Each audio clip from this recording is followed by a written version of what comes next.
אז מה עושים? איך מתחילים? Hi, Erez. היי. Today we're here to talk about The Field of Reeds and Miracles. These are tracks 6 and 7, the last two tracks of the Grand Crescendo, our album from 2023. I'd say the ending is always a nice place to start.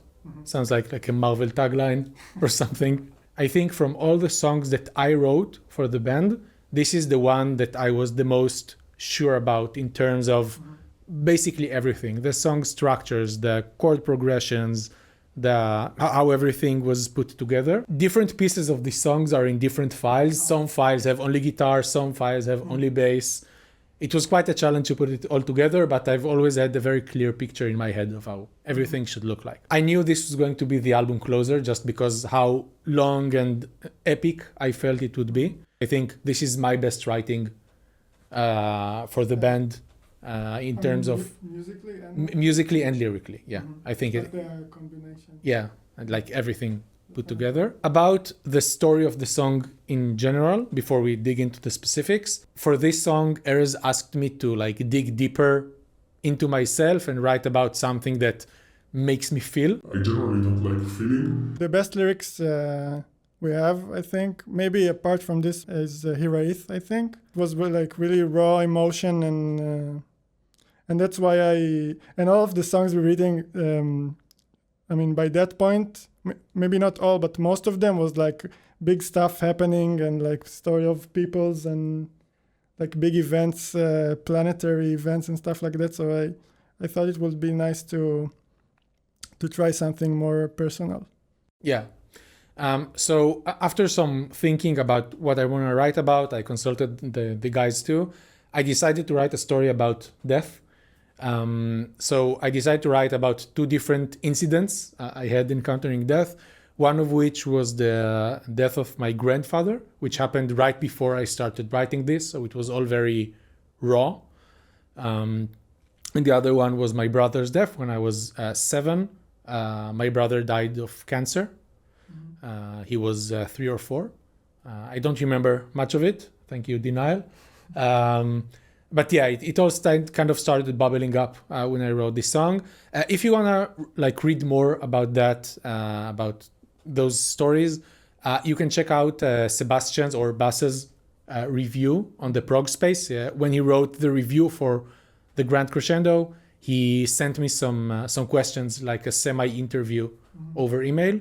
So you can go read that. It's a very well-written review. So I decided to wrap this in like the classic story of rescue from the underworld. It's a very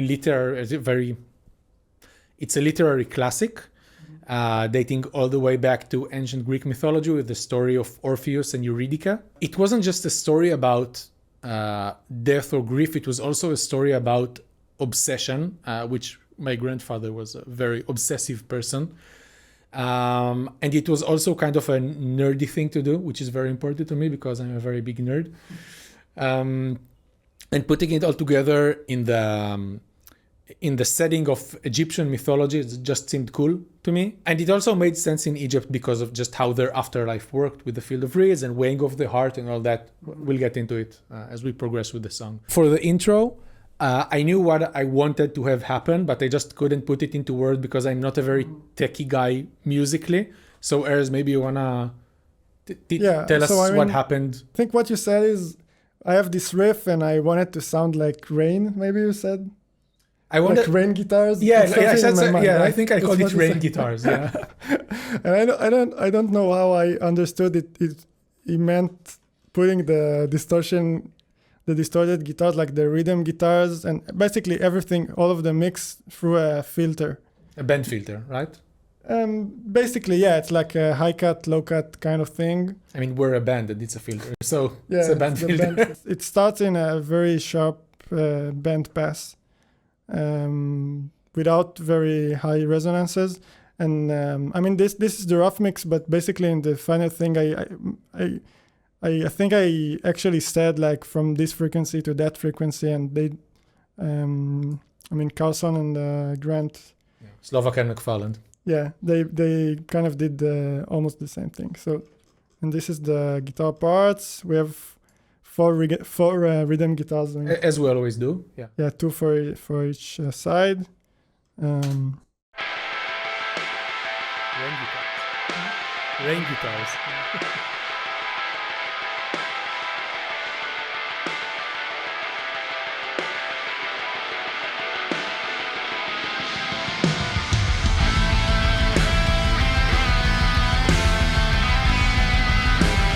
Basically, all of part one of the song, which is the first like 3 minutes or 3.5 minutes, follows the same chord progression.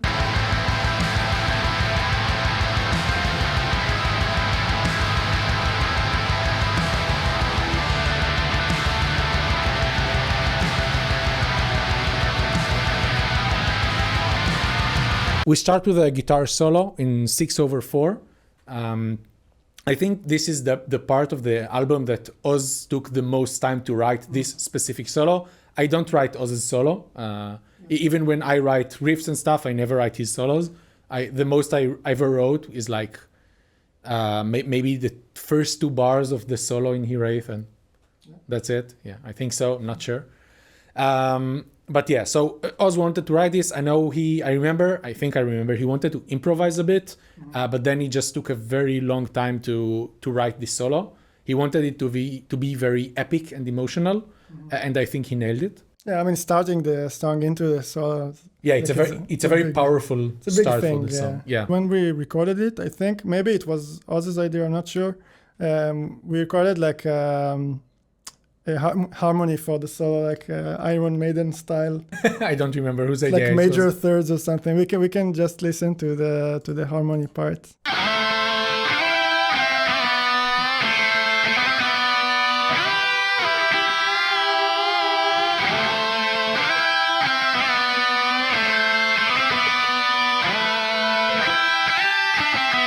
Probably it was my idea when I heard this solo. I was, oh my god, this is so Iron Maiden. We have to do this corny harmony. After the solo, we slow down into a waltz.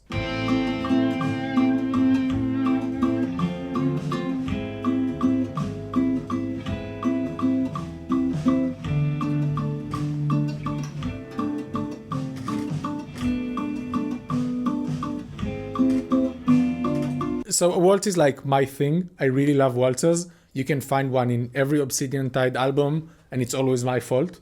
The next album will be no different. Don't worry. You usually find them on album closers. In Pillars of Creation, we had one in Magnanimous.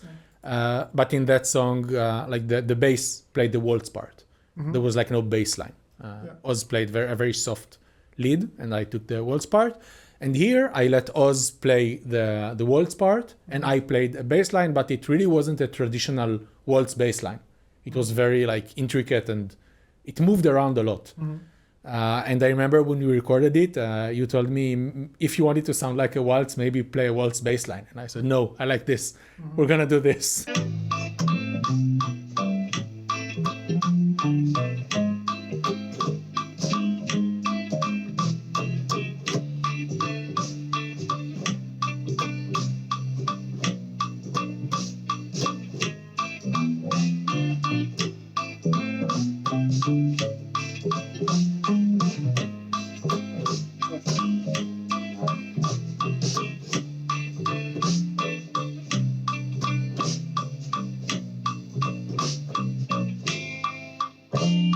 Here for the guitar, we have both like an acoustic guitar, right? A classical guitar, playing like the actual waltz, and his electric guitar, clean, playing like just laying out the chords.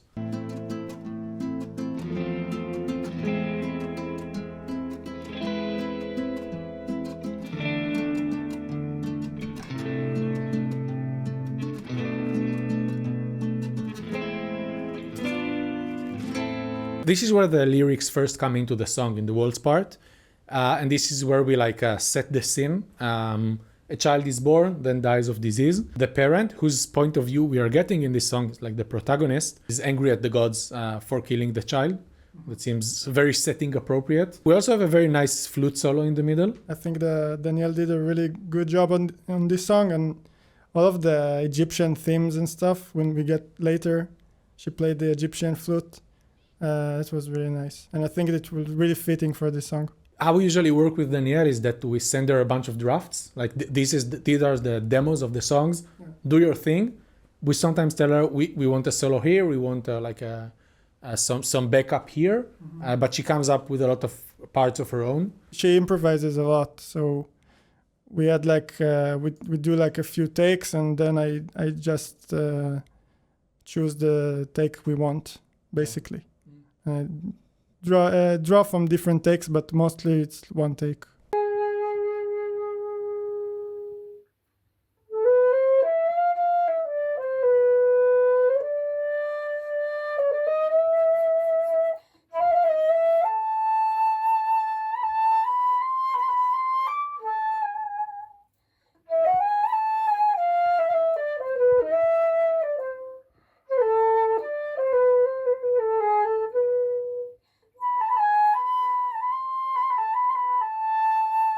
Here we get back into the metal, and this is where we really kick into like the anger part of the grieving process.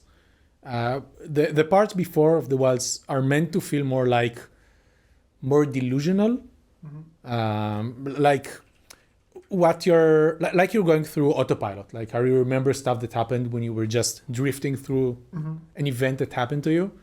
A lot of time these grieving eras feel like, I don't know, like you're just drifting through them, and you're not really there. Like you kind of check out. Kind of an eerie vibe. Yeah, exactly. So that's what I was going for with the previous part. That's why, even though it's a very harsh subject, that like it's very soft musically, and then when the metal comes back, we just go all in with the harshness and anger.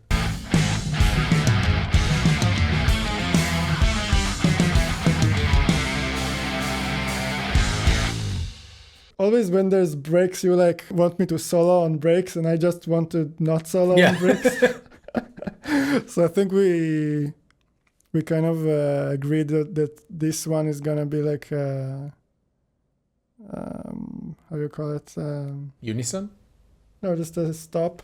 Oh yeah. It's a break, and I'm just keeping the time with my left foot. Mm-hmm. Basically, I just wanted to have like a kind of a breather. Not for me, like for the music, you know. Mm-hmm. Yeah. So this is like a short instrumental part. It's also in A harmonic minor. And here we have at the end of the part, we have a reference to the Harbinger and the Millennial Vengeance from Pillars of Creation. It seemed fun to me to put it there, and it just kind of fit.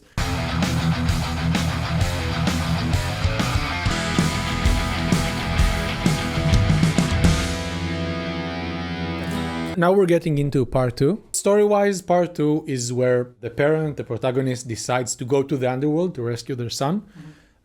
So more grieving, but more of a... This part also has a call to action, not just being sad. The fastest way to get to the underworld is to, of course, die. That's easy. So in order to do that, they drown themselves in the Nile River. This part was written bass first. I put some like placeholder chords there, not on guitar, but just in my head. And then when I played it for Oz, I played you guys the bass line, and then for it to make more sense, I played the guitar parts, and Oz really made fun of me because I'm not a guitar player, so I don't know like how to play chords really well, so I stick to really basic chords, and then he made fun of me that they sucked, and then he brought like more like better chords, more decent ones with more body and life. You were all I had in this life, all I ever loved. How could I move on to live past you? Most of the song, parts of the song have multiple vocals, mostly in the end, and harmonies. And here we have just one vocal track, and most importantly, we have one guitar playing instead of like the usual 2 or 4. So it's basically just one recording of one guitar and like in a mid side, and you can really hear the room in that recording, which is kind of like, I think I wanted to make it sound like really kind of like a singer-songwriter kind of thing. This part initially made Eros really angry because some of the chords in the chord progression, which are like no longer A harmonic minor, just very classic chords. I don't remember them. Maybe Oz can help us with that later, but just pretty basic stuff. Some of them come a triplet earlier rather than on the one of the bar. They come a triplet earlier. It's a really weird rhythmic thing. For me, it was very essential for how this part sounded. And Erez was really upset at first because he kept saying, you're playing it early. And I'm, no, I'm not early. That's how it's written. That's how it's supposed to be. I think I always felt like you wanted something that maybe is laid back or swung in a kind of way. Mhm. And the way you wrote it is like to put it into hard triplets. Another thing about this part is that it's kind of like a small song within itself. It has like a intro, verse, chorus, C part, chorus structure. Can like stand on its own, even though it's not meant to. Yeah, it kind of can. Maybe we'll put out a part 2 version. In here somewhere, there's a part that when I said that I deviated from Oz's vocal melody with the lyrics. So there's a part here that Oz like really struggled to get when I changed the melody to fit the new lyrics.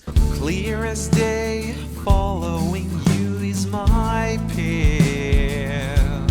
It was this sentence, following you is my path. There's one more thing we need to talk about, which is what Oz calls the holocom part. That's right. Yeah, it's after which this, is right? it's the next part right here. So for this part, I taught the guys like the structure of the songs and everything, and then Oz really wanted, and then he just started improvising, and he really liked what he came up with, and he said, okay guys, give me a week, and for next week's practice we're gonna have something new here. And then he came up with this like really cool groovy part that's set on the same chord progression, but it's just very different. It's not acoustic or folksy anymore, but it feels very natural to where it sits in the song. Yeah, and also for the entire part 2 of the song, we only have 2 rhythm guitars instead of 4. I think in the previous part, it's not really a metal kind of thing, so it made sense to have 2 guitars, kind of playing kind of like an overdriven sound. In this part, it's so intricate and crazy, so I think doing 4 guitars would be like a total mess. So that's why we only have 2.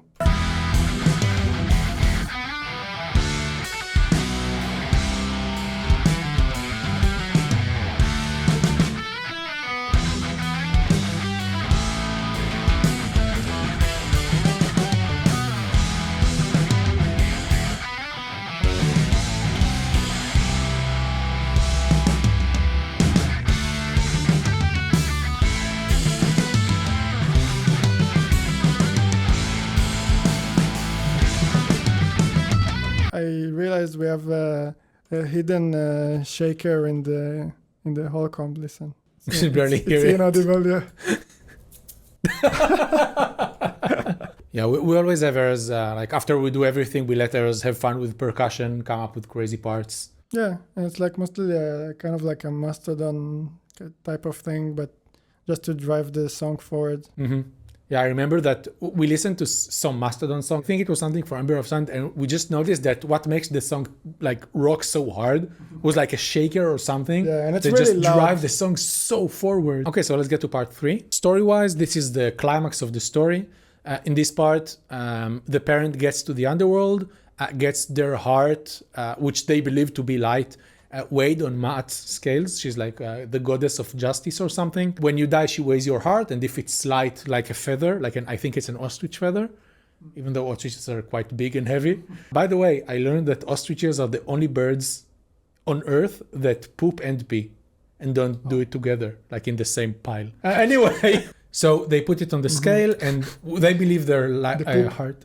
No, they put the heart on the scale with the feather. Their heart is found to be light by Ma'at because the parents believe their heart is light. And they are granted access to heaven, or like the good afterworld in Egyptian mythology, which is the Field of Reeds, which is why the song So is we're named talking that. about the child or the parent? No, the parent. Okay. We never see the child on screen. I'll let you guys decide as listeners, like, does the parent actually die and go to the afterlife, or is it all a hallucination? It's up to you to decide. But anyway, so when they get to the Field of Reeds, they can't find the child there, and in a fit of madness or rage, they decide to just burn it all down, because if it's not there for them, what's it good for? So we start off with a few bass chords introducing the main theme, which is this chord progression, which I'm going to put right here, which is DM, A, GM, and then we get into this like flurry of 4 chords, which is C sharp, flat 5, D5, EM, and A7. We slowly ease it in with some guitars, drums and percussion, and the very chill flute. And then the harsh vocals come in, which is very not traditional for this kind of segment. Nice mellotron. It's actually a pad from the guitars. It's a nice one. So the guitar part is this.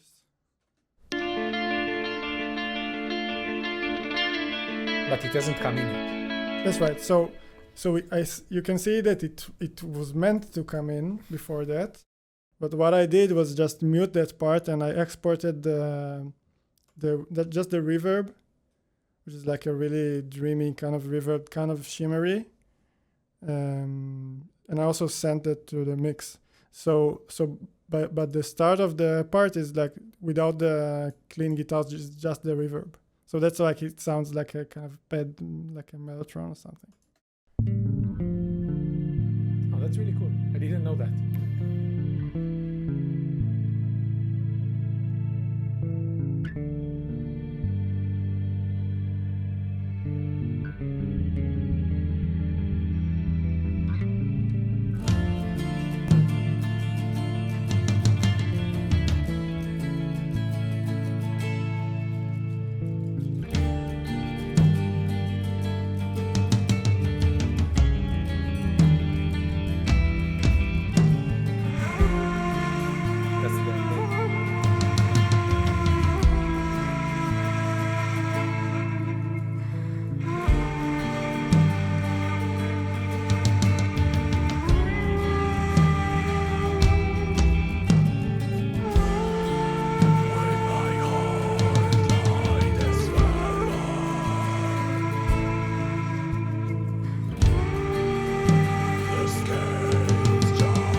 I think that's probably my favorite part of the song because of Daniel's playing. I don't consider it a chill solo because it's like so moving and heartbreaking. Maybe you can tell us a bit about like the production of the vocals in this part, because we like it's not common to hear harsh vocals over clean acoustic stuff. We knew it could work because we had like a few acoustic shows few years ago. In those shows, you kind of like still did your growls, but more like a whisper kind of low growl kind of thing. Yeah. And I see here we have a whisper, the growl and the whisper. So the scales judge me true. It's like more of a waspy, raspy, more air probably. Mm-hmm. Yeah. Instead of this one. The scales judge me true. This is kind of like your normal growl. You said just go at it, full power, just like it's normal harsh vocals. Yeah, and we'll do the right. magic later. Yeah, it sounds right because after it we just mixed it in the song and like put reverb on it and mixed the kind of like the raspy stuff in there. And I think it just worked. I want to solo just the flute because it's such a cool part. There's a lot of air.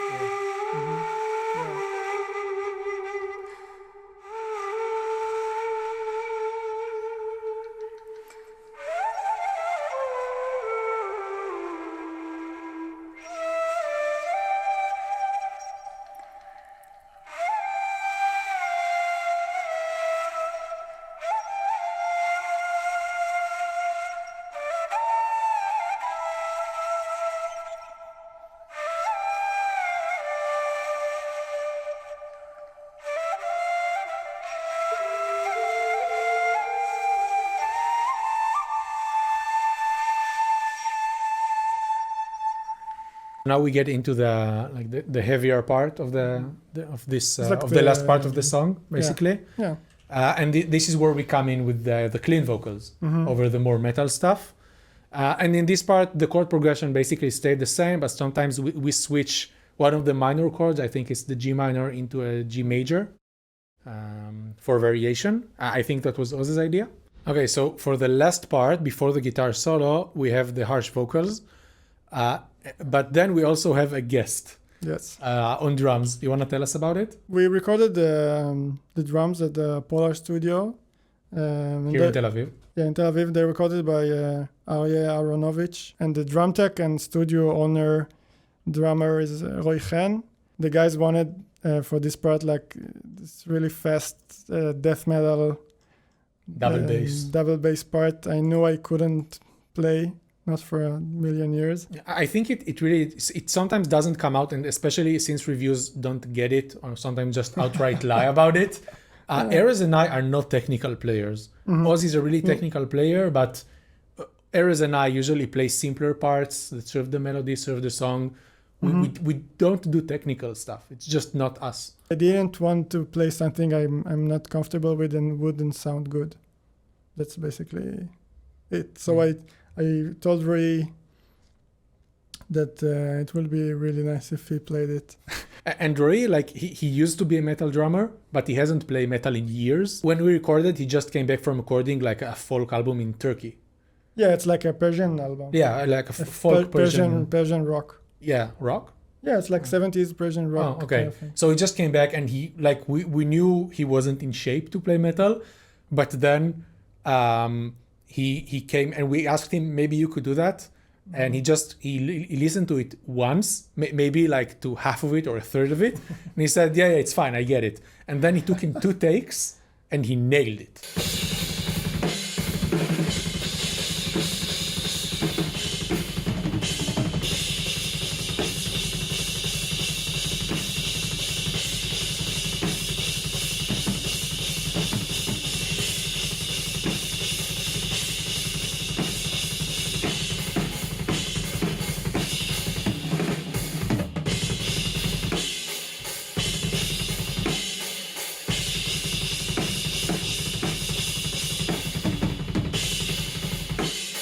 When I have really long like part ends, I really like pulling out like the last syllable as long as I can to see how far I can go.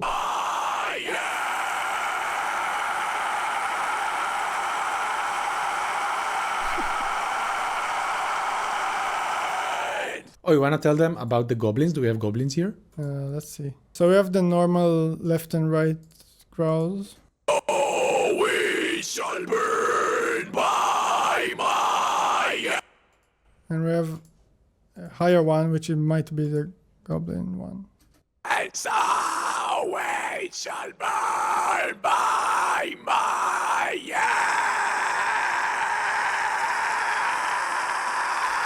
So basically, at the end of every recording session, when we do harsh vocals, we do like one pass over everything, where I do this like high scream that sounds like a goblin, basically, Yeah, to just add an extra layer. It's like a black metal. Yeah, like a black it's metal. like grave worm or something. Yeah, like black metal harsh vocals, because it just adds something to the mix, and we always do it at the end because it just kills my throat. And after this part ends, we have the guitar solo. Probably the best solo in the album.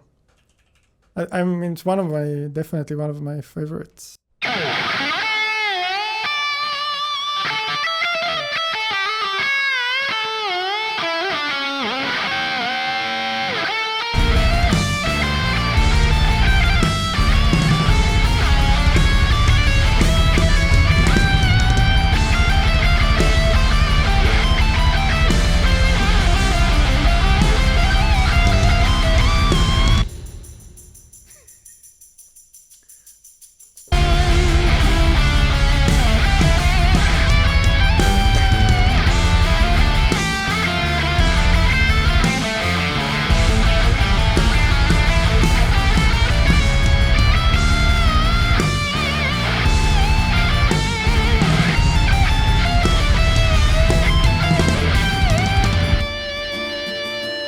The guitar solo continues, but over, again, the same chord progression, but on acoustic guitars.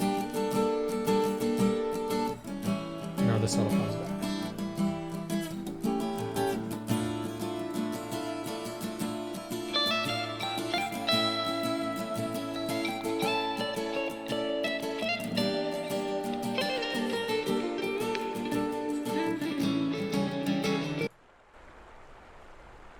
And we have this ambience of the river coming in. Oh yeah.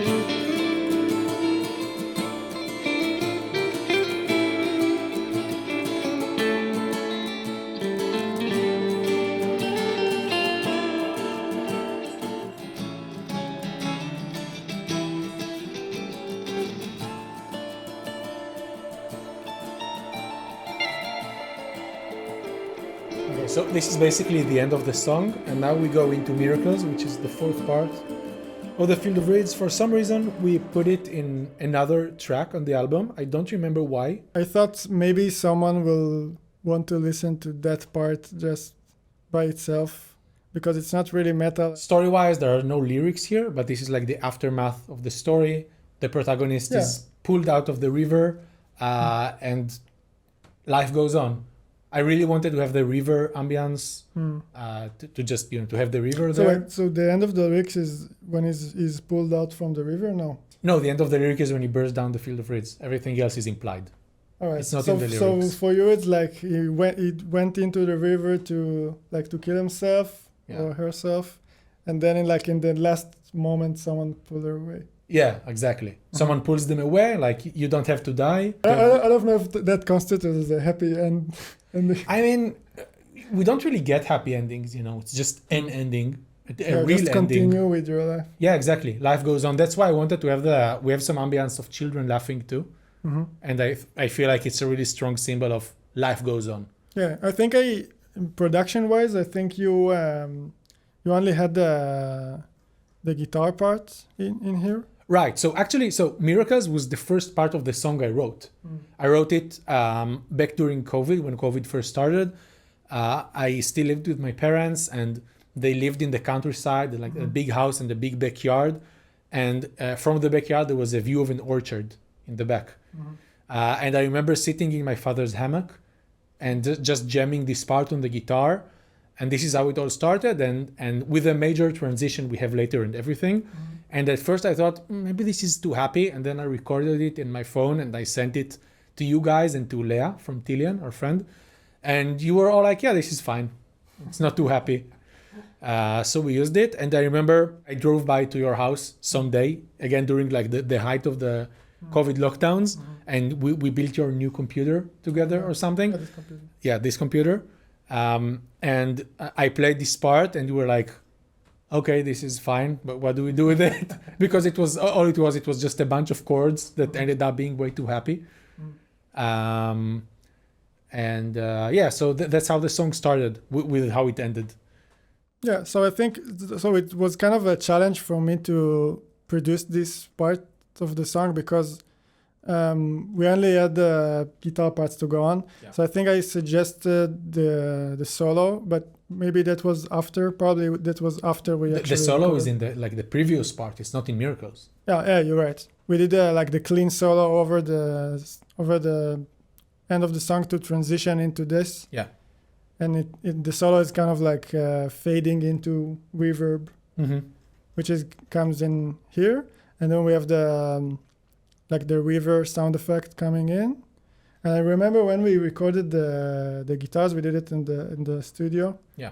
And I had an idea. I really remember that you guys was just like, what is he talking about? And I was just like, keep the mic on. I went into there was a piano over there, and I just like asked like what's the root note of the song or something. I think it was maybe a G or something, and I just pressed the piano, and it's A.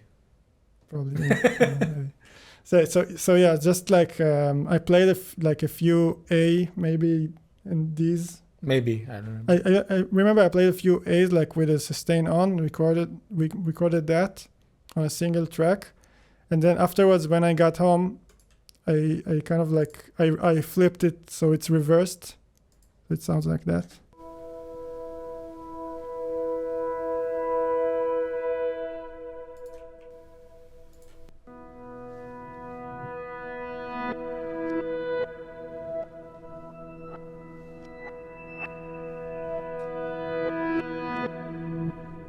And then we also have the gang vocals. I was just kind of thinking what will happen here. I don't remember if we had any ideas on how to end the song besides the guitars, and I think what you said was like the sound of the river and some children. When he recorded it, I had an idea of this melody, which I just sang it, and I don't usually like sing as like. I have a few stuff, but I'm not really a singer or anything.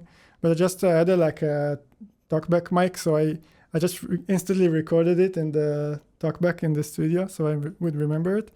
And I think it was in this session when we just went in and recorded it like together as like a hymn, kind of like a nigun or something.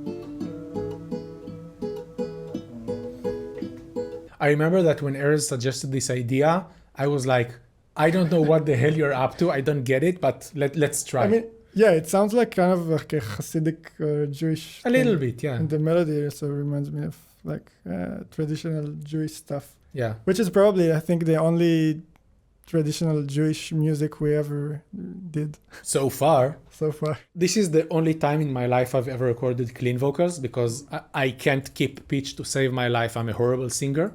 But I really wanted to like do this, and then we found this very low part that I could do without losing pitch, kind of. Kind of, yeah. If you look at the tracks here, you have the him left, him right, and Oz and I recorded both the same part, and then Oz came up with like a counter melody or like a harmony part, a higher part, and we recorded that one.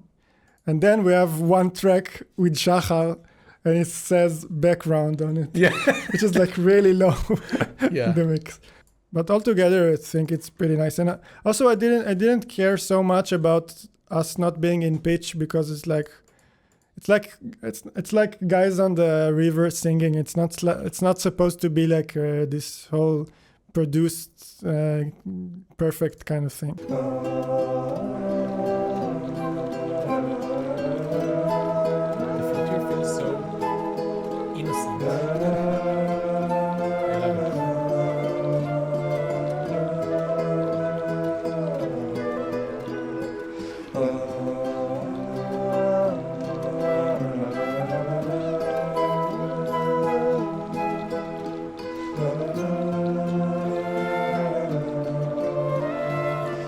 Let me just fade it.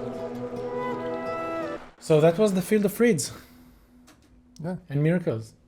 nice. Let us know what you think about the whole thing in the comments below. I like obsidian cracks. זה מקום טוב לעצור.